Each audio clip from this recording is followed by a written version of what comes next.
सदगुरु कबीर ने कहा कि नर हरि लाग दो विकार बिनु ईंधन मिले न बुझावन हारा। ऐ नर तू हरि में लग, अगर सुख चाहता है, शांति चाहता है, आत्म तृप्ति चाहता है, पूर्ण संतोष चाहता है तो हरि में लग। तो किस में लगा है विचार करो।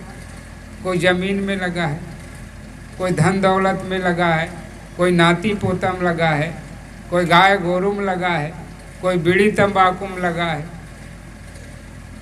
तो सदगुरु कहते हैं हरि में लग। अब हरि है क्या भैया? तो हरि के तो अनेक अर्थ कोशकारों ने कहा। हरि विष्णु को कहा, बानर को कहा, मोर को कहा, मेढक को कहा, बंदर को कहा, और एक हरि हमारे सदगुरु संत है। हरि का तात्पर्य है जो हमारे दोषों का हरण करे, वो हरि है। और असली हरि, परम हरि अपनी अंतरात्मा, जो बाहर का हरि है, सदगुरु संत है, वे हमारे भीतर के हरि से परिचय कराते, हमारे अविद्या को घटाते, अज्ञानता को घटाते। ये ज्ञान की परंपरा इस भारत भूमि में आज से नहीं चली आ रही, बहुत पुरातन है।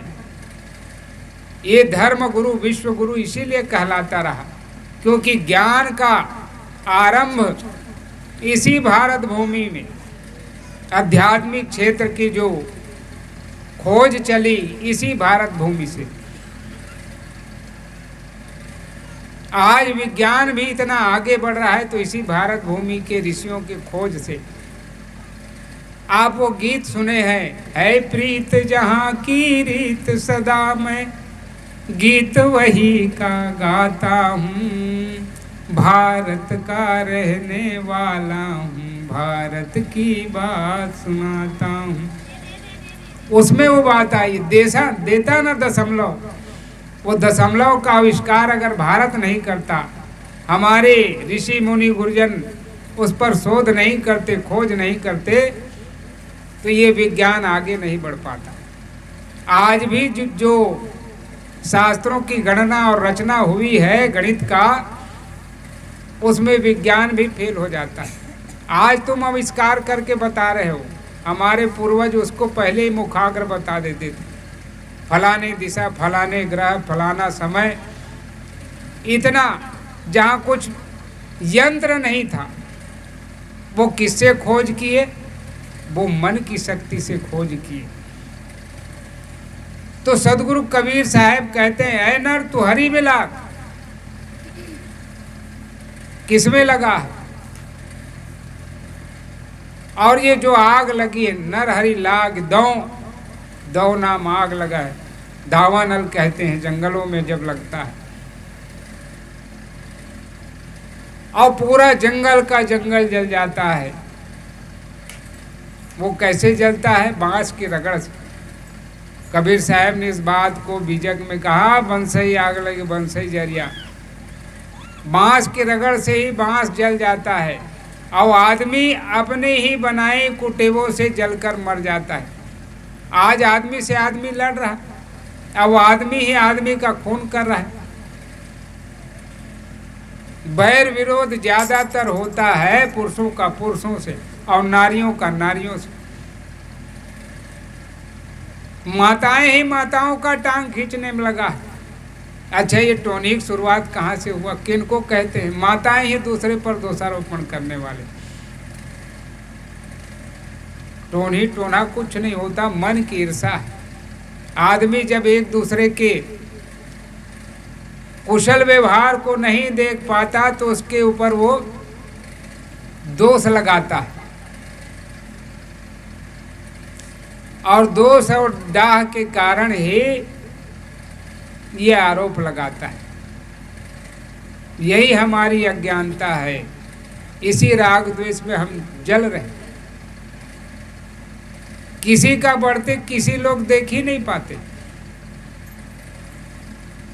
आप सब जब रास्ते में गुजरते हैं तो ट्रक के पीछे में बढ़िया शब्द लिखा रहता है, कई बार पढ़े होंगे, जलो मत, क्या करो? बराबरी करो। कितनी अच्छी बात। तो ज्ञान का भंडार तो ये जीव है, ये जीव ज्ञान स्वरूप है, किंतु उस ज्ञान स्वरूप को वो अपने जीवन में उपयोग नहीं करता। वो जानता है कि भाई हमें बराबरी करना, मेहनत करना पड़ेगा। अब आज आदमी सब चीज फ्री में चाहता है, फोकट में, सरकार सब फोकट में दे है। और कहावत भी है, फोकट के माल छकत ले खाए तो दौड़ दौड़ के बाथरूम में जाए। होगा क्या? यही होगा कि वास्तव में जो मेहनत करके खाता है उसका शरीर में रस बनता है, और रस से रक्त, रक्त से मेद, मज्जा, मांस और असली मजबूत मन शक्ति बनता है।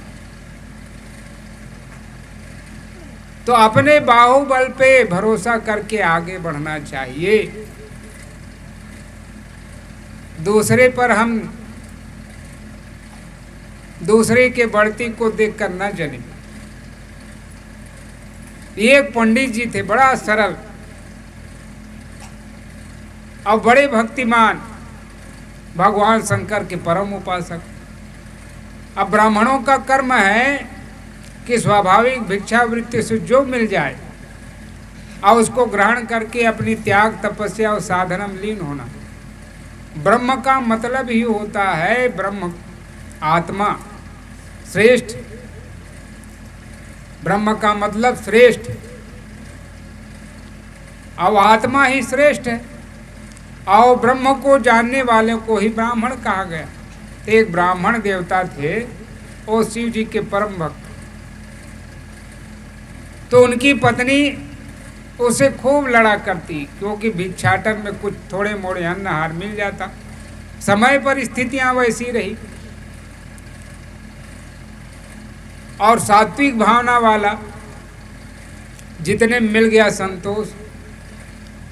किंतु उतनी उनकी पत्नी जो थी उनको बारंबार डांटती, फटकारती और ताना मारती। कहे देखो उस पंडित जी को कितने लोग बुलाते हैं, उनके यहाँ कितने लोग चढ़ावा देते हैं, भेंट देते हैं, तुम खाली हाथ आते हो। बड़े भगवान शंकर के पुजारी बने हो। रोज ताना। हताश हो गए एक दिन।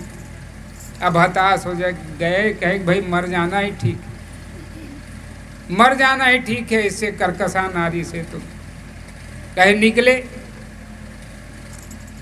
अब ऐसे जगह निकले जहाँ पहाड़ी, चारों तरफ घनघोर जंगल, अब बीच में एक टीला नुमा पत्थर। कहे इसी में सर पटक के अब मरूंगा। कहे वो पत्तों से ढका था। अब वहां पर वो अपना सिर फोड़ने लगा। जैसे सिर फोड़ने लगा, खून की धारा बहने लगी। भगवान शंकर तुरंत प्रकट, इतने दयालु। कहे आज तक इसमें मेरे ऊपर शिवलिंग में एक लोटा जल नहीं चढ़ा है, तुम खून की बूंदे चढ़ा दिए। कहो मैं तुम्हारी भक्ति से अति प्रसन्न होगा, मांगो। कहे तब कहे वो कि भाई मुझे कुछ नहीं चाहिए, आपके मुझे दर्शन हो गया, बस यही मेरे लिए अनमोल है। कहे तब भगवान शंकर कहे कुछ नहीं चाहते हो, मगर मेरा दर्शन निरर्थक नहीं जाता। कहे तो देखो तुम्हारी सब दरिद्री दूर हो जाएगा, मैं एक चीज दे रहा हूँ। कहे जो आप कृपा से दे दो, आपकी इच्छा। तो कही एक घंटी दे रहा हूँ, जो चीज तुम मांगोगे वो सब मिलेगा। किंतु याद रखना, कहे तुम एक चीज मांगोगे तो तुमको एक चीज मिलेगा, पड़ोसी के यहाँ डबल हो जाएगा। ले गया। अब अपने घर में आए, बताए कि भगवान शंकर दर्शन दिए, मैं मरने गया था, उनकी कृपा आज आपके सामने जीवित लौटा हूं, अब हमारी दरिद्री दूर हो जाएगी। कहे क्या? कहे स्नान करके ये घंटी हम बजाएंगे और उनके दो मंत्र स्मरण करेंगे और तुरंत वो चीज़ें आ जाएगी। अब करने लगा। कहे भाई खाने के लिए चावल नहीं, एक बोरा आ जाए। एक बोरा इनके घर में चावल, अब पड़ोसी के यहाँ डबल बोरा। देखने गए, दाल मांगे, खाने पीने के सारे राशन सामग्री मांगे, पड़ोसी के यहाँ बिना मेहनत के डबल डबल।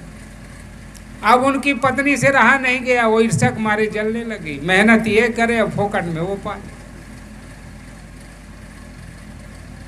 वो हर चीजों को देखने लगी। अब उनकी ईर्ष्या की आग इतनी बढ़ गई, कहे पंडित जी अब जितना मिलना था मिल गया, अब हमारे अनुसार मांगो। कहे अब क्या करें, एक बार तो मरने गया था, बच के आ गया, अब जाऊंगा तो क्या होगा। चलो भाई तुम्हारे अनुसार मांगते हो। कहे हमारे घर के सामने में एक कुआं हो। कहे एक अपने लिए पहला घर मांगा, पक्का घर बन जाए तो सुंदर एक घर बन गया। अब घर बनने के पश्चात उनके यहाँ डबल मंजिल वाला घर बन गया पड़ोसी का। वो वहीं से देख के छटपटाने लगी। कहे अब कहे कि हमारे घर के सामने एक कुआं हो जाए, कहे दरवाजा का, पड़ोसी घर के सामने दो कुआं। अब इतने में भी संतोष नहीं हुआ। ईर्ष्या की आग में आदमी जलता है, तब हत्या तक पहुंच जाता है, मरने मारने तक पहुंच जाता है। तब कहे इतने पर भी संतोष नहीं हुआ। पहले भी ताना मारते थे, तब भी क्या कसर छोड़ेगा अपने पति के लिए। कहे तुम कहो भगवान शंकर से मांगो कि मेरा एक पैर टूट जाए, क्योंकि एक पैर में चल लोगे, एक पैर में तुम जी लोगे। अब पड़ोसी का एक पैर अपना तुड़वा लिए, अब पड़ोसी दोनों पैर टूट गएगा। अब उनको थोड़ी खुशी झलकने लगी। कहे उतने में भी संतोष नहीं। तब कहे तुम एक आंख में तुम्हारा काम चल जाएगा। कहे तुम एक आंख फुड़वा लो, अपना मांग लो, कहे वरदान में। कहे अब पड़ोसी दोनों आंख फूट गएगा। अब संयोग की बात है, सुबह सुबह ख्याल तो रहा नहीं। उठा पंडित जी 4 बजे, लैंप का जमाना, टटोलते टमड़ते बाहर निकले, लाठी टेक करके। कुआं ख्याल ही नहीं कि मैं कुआं मांगा हूँ रास्ते में। अब बिना चबूतरा कुआं, जैसे निकले दरवाजा खोले, भर्रस ले अपने गिर गए। तो आदमी को ध्यान देना चाहिए, जो मैं अपने लिए दूसरों के लिए गड्ढा खोदता हूँ तो उस कुएं में पहले मैं ही गिरूंगा। दूसरे के लिए ईर्ष्या मैं करता हूं तो इस ईर्ष्या की आग में मैं पहले जलता हूं। किसी के आप चीज को जलाना चाहेगो तो पहले तो दिमाग में तुम्हारा चल गया, माचिस का ख्याल आ गया, आग लगाने का ख्याल आ गया, तो सारी चीजें तो आपके दिमाग में चल रही। किसी के लिए गड्ढा खोदना चाहो, कुएं में गिराना चाहो, तो पहले तो आपके मन में गड्ढा खुद गया, तब गिरा। अब चिल्लाने लगा, कहे अरे बचाओ बचाओ। फिर कहे पंडिताइन आई, नींद खुली, कहे कि मुझे बाहर निकालो। कहे अब कैसे निकाले, 2 ही थे पति पत्नी। तब कहे घंटी बजाओ, शंकर जी से मांगो। कहे कि भाई कि मैं कुएं से बाहर आ जाऊं, मेरे एक पैर ठीक हो जाए, आँख ठीक हो जाए। अब सब ठीक करने में जुटा। कहे भाई ये खतरनाक चीज है, इसको रखना बेकार है, कहे ठंडा कर दो। तो ईर्ष्या की आग में हमें नहीं जलने की सीख देते हैं, इसी आग में सब जल रहा। अभी कल एक गांव में गया था, हल्दी गांव में, एक भगत के यहाँ बैठा था। कहे कि राग द्वेष इतना बढ़ गया साहब कि अणु अणु में ही राग द्वेष समा गया है। आदमी का विचार इतना कुत्सित हो गया है कि एक दूसरे की टांग खींचने में लगा, सहारा देने में नहीं लगा। एक जमाना था कि एक दूसरे के कामों में आदमी खुशी खुशी सहयोग करते थे। आज बुलाओ भैया थोड़ा सहारा लगा दे, वो देख करके भी दूर भागता है। कितना समय परिवर्तन हो गया। कारण क्या है कि हमारा अन्न सब दूषित होते जा रहा है,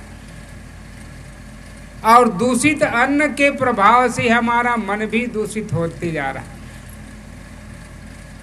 आज चारों तरफ उन फसलों में खूब जहर का छिड़काव, अधिक के लाभ के चक्कर में हमारा सात्विक अन्न खो गया। बिना खाद के आप अन्न पैदा नहीं कर सकते, तो रासायनिक क्रिया उसका हम समझे, जो रसायन उसको जल्दी से परिवर्तन करता है। वैसे ही हमारी बुद्धि जल्दी विकृत हो रही, जल्दी हम विनाश की ओर जा रहे हैं।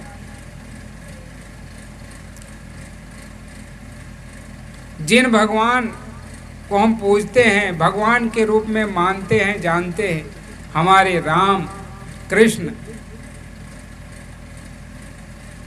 जो एक आदर्श पुरुष हुए हैं, जो गोपालक हुए भगवान कृष्ण,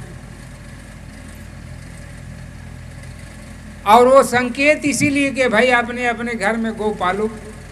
अब तो गो के गोबर उठाने में भी आदमी को लज्जा लगने लगी। अब दूध चाहता है, अब दूध को चाहने वाले कम हो गए, दारू चाहने वाले ज्यादा हो गए, इसलिए दूध घटता जा रहा है। तो आदमी की बुद्धि जल्दी जल्दी परिवर्तन हो रहा है। कारण क्या है? हमारा अन्न अशुद्ध हो गया, दूषित हो गया, नेचुरली जीवन हम खोते चले जा रहे हैं। आज इतनी गर्मी क्यों लग रही? अभी ठंडी का महीना शुरू होने वाला, किंतु इतनी गर्मी, जानो गर्मी में भी इतनी गर्मी ना पड़ती रहे हो 20 साल पहले। क्योंकि हम प्रकृति के विनाश लीला में सहभागी बनते जा रहे हैं, विनाश करने में लगे। आधुनिकता की होड़ में यथार्थ जीवन को हम भूलते जा रहे हैं। इसका कारण क्या है? अविद्या, अपने को ना जानना, न समझना, कुदरत के नियम को न समझना,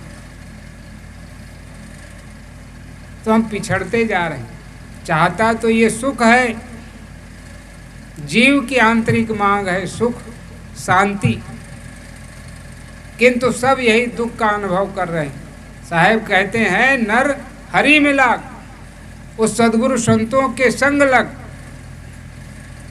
जो तुम्हारे भीतर के दावाग्नि को बुझाने वाले। साहेब कहते हैं, नर हरि लाग इदम विकार बिनु ईंधन, बिना विकार के ईंधन जल रहा, बिना आधार के आग लगी। बाहर जो चूल्हा जलाते हैं उसके लिए आधार चाहिए, किसका? लकड़ी का, गोबर कंडा का, माटी तेल का, माचिस का। अब इस हृदय रूपी आंगन में जो आग लगी, चूल्हा में आग लगी, वो बिना ईंधन के, किंतु इनके लिए भी आधार चाहिए। गहराई से हम विचार करें तो आदमी देख देख के ही तो जलता, सुन सुन के जलता। तो साहेब कहते नर हरि लाग दो विकार बिनु ईंधन, मिले न बुझावन हारा। वो आग लगी है, उस आग को बुझाने वाले आज तक के तुम्हें नहीं मिला। कौन नहीं मिला? जो तुम्हारे भीतर के आग को शांति प्रदान करे, बुझा दे। कबीर साहब कहते हैं, जाको सदगुरु ना मिला, व्याकुल दो दिस धाय, आँख न सूझे बावरा, घर जरे घूर बुताए। हमारी दशा कैसी है? आग घर में लगी है, अब घूरवा में पानी डालन, बुझाई। तो जहां आग लगी है वहीं पानी डालोगे तब आग बुझेगी।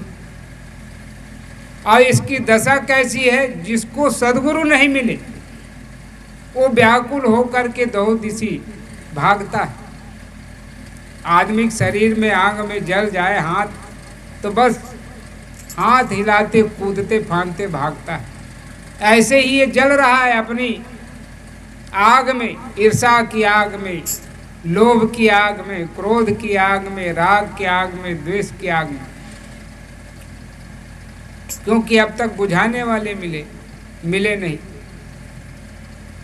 और मिल भी गया तो परख हमारी नहीं कि वह हमारे आग को बुझाने वाले सच्चे सद्गुरु हैं, उसके निकट ही नहीं हम गए। और इस आग को साहब कहते कौन लगाया? मैं जानो तो ही से व्यापी। इस आग को तुम स्वयं लगाए हो, स्वयं लगाए हो।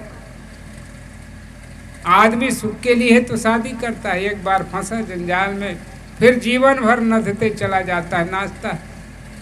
कबीर साहब ने कहा सुख के वृक्ष एक जगत पाया, और समझ न परली विषय कछ माया। और जब माया में पड़ेगा तो साग में जलेगा ही जलेगा। और माया फिर सबको लगा है, सिर्फ संसारी आदमी को नहीं। एक महात्मा थे, बड़े सुखी थे, निश्चिंत थे।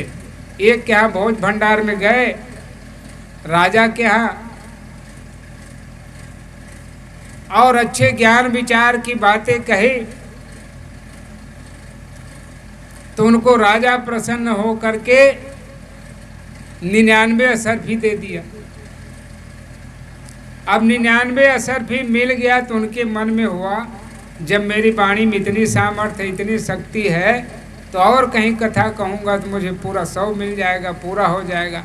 अब 99 चक्कर में उसको क्या किया, गठरी में बांधा, कोई छोड़ न जाए, ले जा न जाए, इसको 100 पूरा करना है। तो एक गठरी में बांधा, और बड़ा जटा जूट वाला था, वो अपना ऊपर रख लेता था, कोई चोरी ना कर ले। अब उनको यही चिंता सताते रहती थी कि इसको कोई लूट ना जाए। उनका शांति भंग। 99 फेर में सब आदमी लगा 100 पूरा हो जाए। एक हमारे नेताजी है पड़ोस में, सनौद गांव के, वो कहे मैं 100 एकड़ जमीन खरीदूंगा, तब साहब और आगे सोचूंगा। वो 100 फेर में पड़ा, और 100 फेर में पड़ने वाले 100 ही हो जाते हैं मुर्दा। 100 नाम मुर्दा। तो हमें किसी फेर में नहीं पड़ना है, फेर में पड़ना है तो शांति के फेर में पड़ो। जीवन में शांति रहेगी तब सुख का अनुभूति होगा। और ये शांति कैसे आती है? मन की स्थिरता से। मन की स्थिरता, मन को स्थिर करने का हम प्रयास करें। इसलिए सत्संग में संत जन बताते हैं कि समय निकाल करके ध्यान का अभ्यास करें, जाप का अभ्यास करें। ओम ही जाप याद करो, राम राम जपो, चाहे शिव शिव जपो, किसी नाम को जाप हम करें। हमारे पूर्वजों ने ये आधार बनाया मन को थामने का। वे भी भटकते रहे कि भाई सृष्टि और संसार की रचना करने वाला कोई है क्या? खोजी हुए, और खोज के परिणाम में यही पाया। बाहर कितना खोजे, काशी गए, काबा गए, मक्का मदीना गए, कैलाश गए, फिर भी जीव को शांति नहीं मिली। अब कहाँ से वो सुख शांति का अनुभव होता है, ये विचारने लगा तो मंथन होने लगा। अब मन एक जगह रमने लगा। अब जब रमने लगा तो भीतर का जो सुख है अनुभूत में आने लगी। तब कहा कि भाई असली सुख तो भीतर है। जैसे मृगा नाभि कस्तूरी, बन बन फिरत उदासी, पानी में मीन पियासी, रे मोहे सुन सुन आवे हासी। आत्मज्ञान बिना नट, आत्मज्ञान बिना नर भटके, कोई मथुरा कोई काशी, रे मोहे सुन सुन आवत हासी। तो आत्मज्ञान के बिना हम सब भटक रहे हैं। आत्मा में ही सुख है, आत्मा में ही शांति है। कभी आत्मा की ओर हमने निहारने का प्रयास किया? नहीं। हम सब बहिर्मुख बने हैं, बहिर्मुख। और किसी का मन जब ज्यादा चलने लगता है, बड़बड़ाने लगता है, तब आदमी क्या कहता है? बाहरी हवा लगेगा, है बाहरी हवा। तो जिसका मन सदा बहिर्मुख बनेगा तो बाहरी हवा लगना ही लगना है। साहब कहते हैं भीतर का सुख का अनुभव करो। बहिर्मुख क्यों हम बने हैं? तो हमारे पास 5 ज्ञान इंद्रियां है। आँख है, आँख है ना? आइए, आँख किधर को देखता है? संसार की ओर देखता है। कान है, बाहर के शब्द सुनते हैं। नाक है बाहर के ग्रंथ ग्रहण करते हैं, चाम है वो बाहर के स्पर्श सुख का आनंद प्राप्त करता है, और जीव है बाहर का रस को ग्रहण करता है। ऋषियों ने इन बात को पहले ही कह दिया, कहा यमराज और नचिकेता के बीच में संवाद होता है। यमराज के पास नचिकेता गया, उसकी कहानी पर मैं कल चर्चा करूंगा, किंतु प्रसंग निकला है तो दो शब्द उनके लिए मैं कहता हूं। गए थे वो यमराज के पास, तो मृत्यु के विषय में पूछा, तो कहे भाई इस विषय मत पूछो, फिर लंबी चर्चा होती है। तो उसी में ये बात आई है कि हमारी जो इंद्रियां है बहिर्मुख क्यों बना है, तो कहा परांच खाणी भीतरे स्वयंभू तस्मात् परांग पश्यति न अंतरात्मन कश्चित धीरा प्रत्यगात्मान में सदा चक्षुरमृतत्वम इच्छन। स्वयंभू ने, प्रकृति ने हमारी इंद्रियों को फोड़ फोड़ करके बहिर्मुख बनाया, इसलिए हम बाहर की ओर देखते हैं, न कि अंतरात्मा की ओर। कश्चित धीरा, कोई कोई धीरवान विवेकवान अमरता की इच्छा से अपनी ओर देखता है, अपनी ओर लौटता है, और अमरता की भावना सबके भीतर है। कोई मरना चाहता है यहाँ? कोई मरना नहीं चाहता। वो कब मरना चाहता है? जब एकदम हताश हो जाता है ना। फिर कबीर साहब ने कहा, तन फाटे की औषधि मन फाटे नहीं ठौर। तो मन जब फट जाता है, कहाँ से फटता है? ये संसार से, समाज से, परिवार से। जब इतना हताश हो जाता है तब क्या करता है? पेरा डोरी धर के कहाँ जाते? खेत में है, रस्सी पकड़ के जाता है कि मैं अब फांसी लगा के मर जाऊंगा। कोई रेलवे ट्रैक में चला जाता है, कोई घर में मुसवा दवाई तेला खोजते। हताश होने पर, हताश होने का नहीं, मृत्यु तो स्वाभाविक होनी है। फिर अपने लिए आत्महनन की गति क्यों करे? ऐसा काम क्यों करे? हमारे न चाहने पर भी हमारी मृत्यु होगी ही। शरीर की मृत्यु होगी, हमारी नहीं। मृत्यु शरीर की होती, इसमें भी भेद है। किंतु मरना पक्का है, और मरना कोई नहीं चाहता। मरने के पहले जो नहीं मरता है उसे ही जानने के लिए सत्संग है। क्या नहीं मरता? ज्ञान और गुण और कर्म। आज लोग उनको याद क्यों करते? कबीर साहब को हम याद क्यों करते हैं? उनके ज्ञानमय जीवन, गुण, स्वभाव, उनके कर्म के नाते आज वो अमर है। शरीर तो उनका भी मर गया, जो शरीर धरा वो सब मरेंगे। कबीर साहब तो यहाँ तक कह दिए, हम न मरब मरी है संसारा, अरे हमको मिला जियावन हारा। हमको जियाने वाले मिल गए। वो कौन है? वो गुरु ही जियाने वाला है। गुरु मोही दीन ही अजब जड़ी, 5-25 नागिन और छुवत तुरत मरी। गुरु जी हमको दीन ही अजब जड़ी। वो ज्ञान की बोटी, ज्ञान की जड़ी, जिन्हें पी करके आदमी अमर हो जाता है। आप सब सुने हैं कबीर साहब का भजन। कौन सा भजन? वो सुनाऊं आपको। उलटवासी में कहते, कभी आकाशवाणी में चलता रहा, बूझो बूझो गोरखनाथ अमृत वाणी, और बरसे कंबल भीजे पानी। तो सदगुरु कबीर साहब का जो ज्ञान है अमरता को देने वाली।